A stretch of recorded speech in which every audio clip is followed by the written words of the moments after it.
to decide whether to head home by the open skies or the open road. Examine images of rocks, furs, candy wrappers, or even their own skin. With gas prices on the rise, more Americans are using credit cards to pay at the pump. The imitation ice simply chills their fears of skating spills. Oil between the two lines on the dipstick means your level is A-OK. Despite chaotic crowds and endless long lines, parents say the fact that it's a fundraiser is the icing on the cake. For details, visit www.divinecomedy.net. That's your Friday 411. Back to you. From the Nightmare Before Christmas to the Barbie Girls' sweetest dreams, this year's festival decked the halls of Southtown Expo with more than 800 twinkling trees, each decorated, designed, and donated to help patients at Primary Children's Medical Center. That's what we're about here, is raising funds for these children, because we really feel that the child is first and always, and every child deserves to be cared for, whether or not their parents or others have the funds to pay for this. Raising over $1.4 million last year, the Festival of Trees helps to make the season bright for those kids whose families cannot cover their medical costs alone.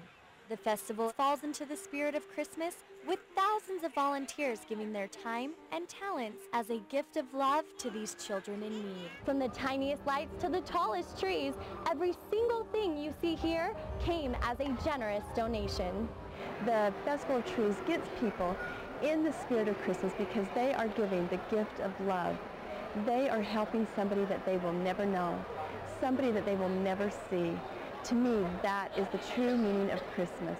Chelsey White, Daily News at the Southtown Expo.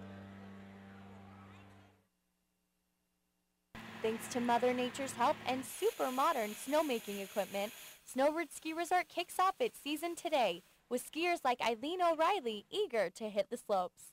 It's beautiful. It's a beautiful mountain. The weather's great, and there's nothing like flying down the mountain.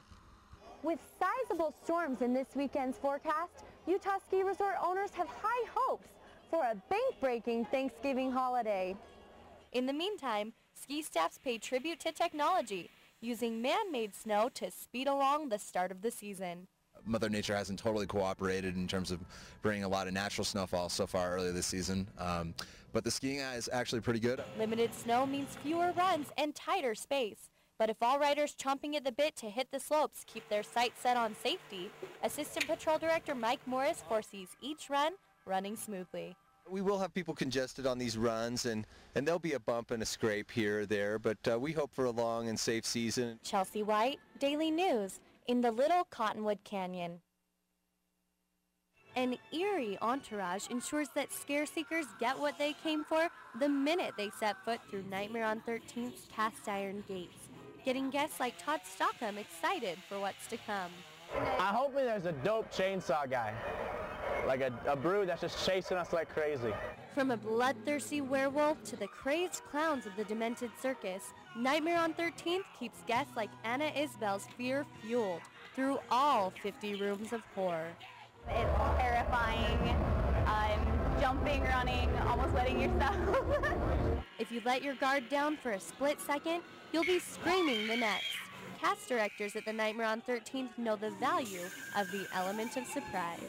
We find the absolute freakiest people in Salt Lake who are going to scare you the absolute best. And not only that, but we work with them. We teach them the science of scaring. We teach them how to be as, freaky and most frightening as possible. So for those of you feeling brave, come face your fears at the one and only